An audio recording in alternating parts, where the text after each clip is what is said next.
Since we're talking about this, do we have any human evidence that the people that have, for example, like metabolic syndrome, if they eat within a time-restricted eating window, there's any benefits to that without changing their food composition?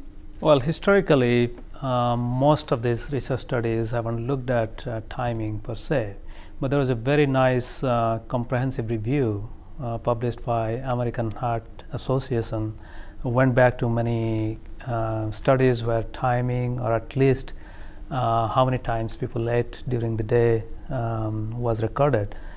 And after compiling all the studies, it was close to 70 or 80 different studies related to fasting, nutrition quality, how many times people ate.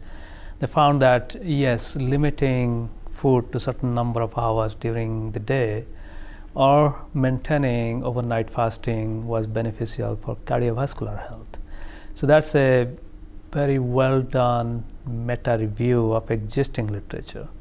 What we need to do now is to look for new studies where this is specifically looked at, where everything else is kept constant and timing is changed, so that we'll see whether the benefit is seen among individuals who already have metabolic syndrome. Mm-hmm. So that's what is lacking in the field.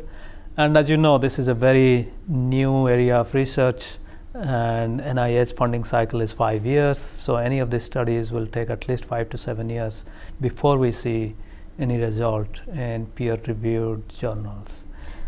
Yeah. Particularly for, I guess, a clinical trial, if you're actually looking at someone with metabolic syndrome. Probably obesity, I mean, if the person's obese, it may take a little more than just time-restricted eating to lose weight, although they may lose some. They may require more of a prolonged sort of fasting, but the time-restricted eating certainly would affect their, I would predict would affect their metabolism. Yeah, so what we see in our study, a small study that was published, and also some of the other studies that may be in the pipeline, are when people adopt a time-restricted feeding paradigm in their regular life, in real life, not in the laboratory condition or in clinical trial, then they naturally reduce their caloric intake without even counting calories.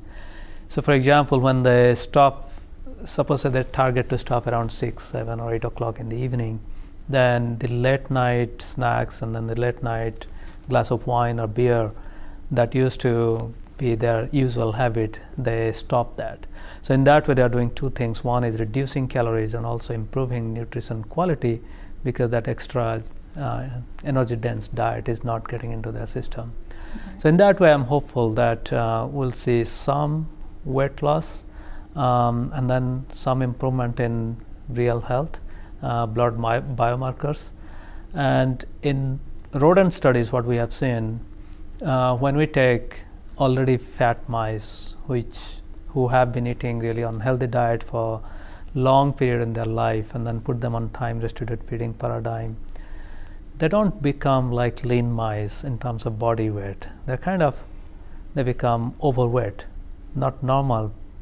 But surprisingly, they're biochemically or physiologically, they're more healthy, because the blood biomarkers for glucose, cholesterol, triglycerides, they come back to almost normal range.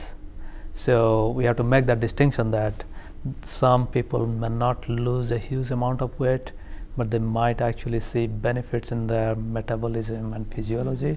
So that's one thing we have to look out for. But this is the mouse study you were just referring to. Yeah. They were still fed a poor diet. Yeah, they're still fed a poor diet, isocaloric diet. So imagine if they were fed a better diet. And the obese mice were fed a better diet, and they were doing time-restricted eating. Yeah, so they will be much better. Much better. They will lose more fat mass and become much more healthier.